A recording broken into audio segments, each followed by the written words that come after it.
저는 이미 미국과 북한 사이에 대화를 놓고 협상이 시작됐다라고 판단이 되고요. 그 협상은 서로 주도권 다툼, 어젠다를 누가 의제를 선점하느냐 그 얘기고, 트럼프 대통령이 그 김정은에 대한 얘기는 세 가지입니다. 나는 김정은과 관계가 좋았고, 그리고 김정은은 내가 대통령으로 다시 돌아온 것을 반길 것이며, 나는 김정은과 만날 것이다. 그러니까 그 의미는 아무런 조건 없이, 좀 쉽게 말씀드려서 내가 연락하면 김정은 당신 나와서 만나자라는 그런 얘기를 하고 있는 반면에, 이번에 김정은은 최고인민회의를 통해서, 그리고 사실은 7월 29일 김여정 담화를 통해서 명백하게 조건을 다뤘죠. 대신에 그 조건이 있으면 만나겠다라는 의지도 분명히 표시를 했습니다. 이런 상황이면 다시 김정은이 공을 트럼프 쪽으로 넘긴 거거든요.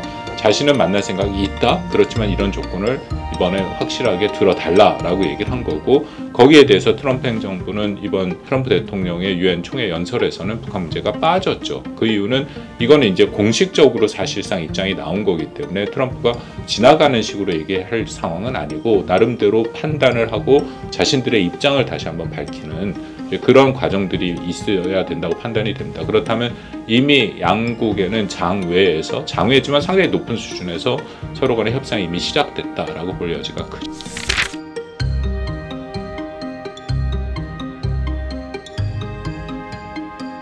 그 북한의 의도는 최고인민회의에 김정은의 연설에 아주 명확히 나와 있습니다. 거기서 제재라는 얘기를 5번을 얘기를 합니다.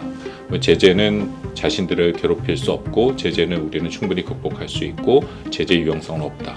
그건 역설적으로 그만큼 제재가 자신들에게 가장 큰 문제가 되고 어려움이 된다. 2019년 2월달 하노이에서도 결국 제재 얘기가 나왔고요.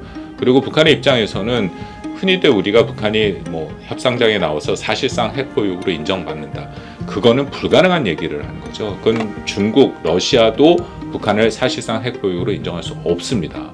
그리고 핵보유국으로 상징적인 인정을 받는 것보다는 실질적으로 제재가 해제되는 것이 북한의 입장에서 훨씬 중요한 거기 때문에, 트럼프를 만나러 나오는 가장 큰 이유는 제재를 결국 해제하기 위한 부분이고요.